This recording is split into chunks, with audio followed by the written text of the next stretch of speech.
2024 में Google AdSense का approval लेना चाह रहे हैं, लेकिन लो वैल्यू कंटेंट का इशू आ जाता है जिसकी वजह से आपको रिजेक्शन मिलती है। तो आज के इस वीडियो में मैं आपको कुछ ऐसे टिप्स एंड ट्रिक्स बताऊंगा जिसको फॉलो करने के बाद गूगल एडसेंस का approval as soon as possible ले सकते हैं। अस्सलाम वालेकुम व्यूअर्स, मैं हूं सलीम रजा हाइकल। आप तमाम व्यूअर्स को डिजिटल हाइकल यूट्यूब चैनल के ऊपर वेलकम करता हूं। How to get Google AdSense approval fast in 2024, ये बहुत सारे लोग पूछते हैं और हमेशा यूट्यूब के ऊपर, गूगल के ऊपर सर्चिंग भी इसी के ऊपर ही करते हैं। तो आज मैंने सोचा कि मैं अपने उन टिप्स एंड ट्रिक्स को आपके साथ शेयर करूं कि जिसकी मदद से मैंने अपने ब्लॉगर वेबसाइट के ऊपर एडसेंस का अप्रूवल ले लिया है और आपसे भी वो टिप्स एंड ट्रिक्स शेयर करूंगा।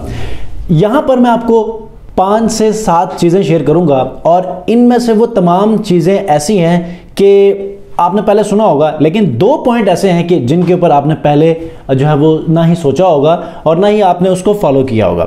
तो मेक श्योर कि इस वीडियो को लास्ट तक देखिएगा और एक एक पॉइंट को आपने पिक करना है ताकि आप लोगों को जो लो वैल्यू कंटेंट का मसला आ रहा है जिसकी वजह से आपको रिजेक्शन मिल रही है, इस चीज का जो है आप सामना ना करें। और चूंकि 2024 के अंदर गूगल की जो न्यू अपडेट्स आई हैं उसकी वजह से बहुत सारे ऐसे ब्लॉगर्स हैं कि जिनके गूगल एडसेंस के अकाउंट्स डिसेबल हो चुके हैं और बहुत सारों को रिजेक्शन मिली हैं। तो आई होप कि इस वीडियो को देखने के बाद आपको हर सूरत में हेल्प मिलेगी। सबसे पहले चीज कि जब आप गूगल एडसेंस के लिए अप्लाई करते हैं तो उससे पहले आपने अपनी वेबसाइट को रिव्यू करना है। अब रिव्यू करते हुए किन किन चीजों को आपने देखना है ये मैं लिस्ट डाउन करूंगा और इन्हीं को ही आपने अपनी वेबसाइट के ऊपर देखना है। अगर ये सारी चीजें जो अभी मैं इस वीडियो में बताऊंगा ये हैं तो आप अपने गूगल एडसेंस को अप्लाई कर सकते हैं, क्योंकि लो वैल्यू कंटेंट का बहुत बड़ा मसला है 2024 में और यही वो वजह है कि जिसकी वजह से आपको रिजेक्शन मिल सकती है। ठीक है, तो नंबर 1 आप लोगों ने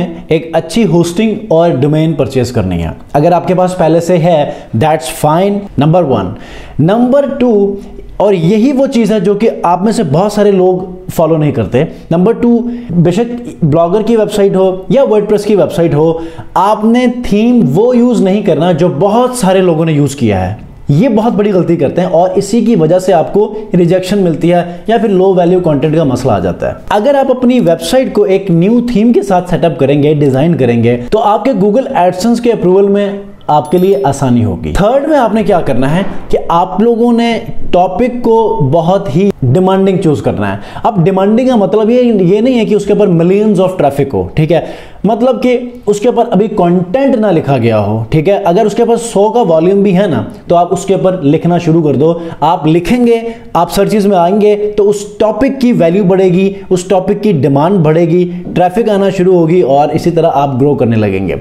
बहुत सारे वेबसाइट ने मल्टी निश वेबसाइट के तौर पे उसके ऊपर ट्रैफिक ना हो ऐसा कोई टॉपिक आप लोगों ने चूज किया है और वो न्यू है, तो यकीनन बहुत सारों ने टॉपिक को कवर किया होगा अपने दूसरे ब्लॉग में जो कि डिफरेंट ही निश के ऊपर हो, लेकिन आप अपने पूरे ब्लॉग को एक ही टॉपिक के ऊपर आप तमाम चीजों को उस एक टॉपिक के अगेंस्ट आप लिखते जाएंगे और यकीनन एक नहीं बल्कि मिसाल के तौर पे आप मशरूम्स के ऊपर बात करना चाह रहे हैं तो मशरूम के लिए एक डेडिकेटेड वेबसाइट अगर आप लिखते हैं, मशरूम के यूजेस क्या हैं, उसके बेनिफिट्स क्या हैं, नुकसानात क्या हैं, अच्छा उसको कैसे उगाया जाता है, ठीक है, उसके डिफरेंट ऐसे उसके ये कौन कौन सी बीमारियों के लिए इलाज के तौर पे इस्तेमाल किया जाता है, कहाँ कहाँ किस कंट्री में सबसे ज़्यादा पैदावार है, ये सारे टॉपिक सिर्फ इस मशरूम के अगेंस्ट जो है वो आप लिख सकते हैं।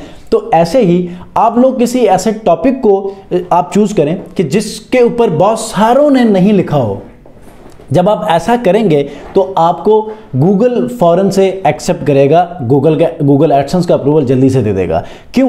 क्योंकि आप अगर मिसाल के तौर पे फाइवर के ऊपर लिखना शुरू करेंगे तो लाखों क्या मिलियंस ऑफ वेबसाइट्स ने इस फाइवर को कवर किया है। ठीक है, तो आप लोग क्या करें कि किसी ऐसे टॉपिक के ऊपर लिखें कि जिसके ऊपर गूगल के ऊपर कंटेंट रेयरली पाया जाता हो, तब आपको मिल सकती है गूगल एडसेंस का अप्रूवल। ठीक है, नेक्स्ट क्या है कि आप लोगों ने इंपॉर्टेंट पेजेस को ऐड जरूर करना है। ठीक है, इंपॉर्टेंट पेजेस से मुराद क्या है, आप लोगों ने contact us, about us, disclaimer, privacy policy, terms of condition और साइट मैप बहुत ज़रूरी है। इन तमाम चीज़ों को करने के बाद आप लोगों ने सर्च कंसोल में जाके आपने अपनी वेबसाइट को सबमिट भी करना है और उसके बाद नो इंडेक्स का जो आपने अगर वर्डप्रेस यूज़ कर रहे हैं तो वहाँ पर नो इंडेक्स का चेक ख़त्म करना है, क्योंकि पहले आपने क्रॉलिंग या इंडेक्सिंग रोकी होगी। ठीक है, और ब्लॉगर में जाके आपने नो इंडेक्स का वो जो कोड है वो आपने हर सूरत में ऐड करना है, ठीक है।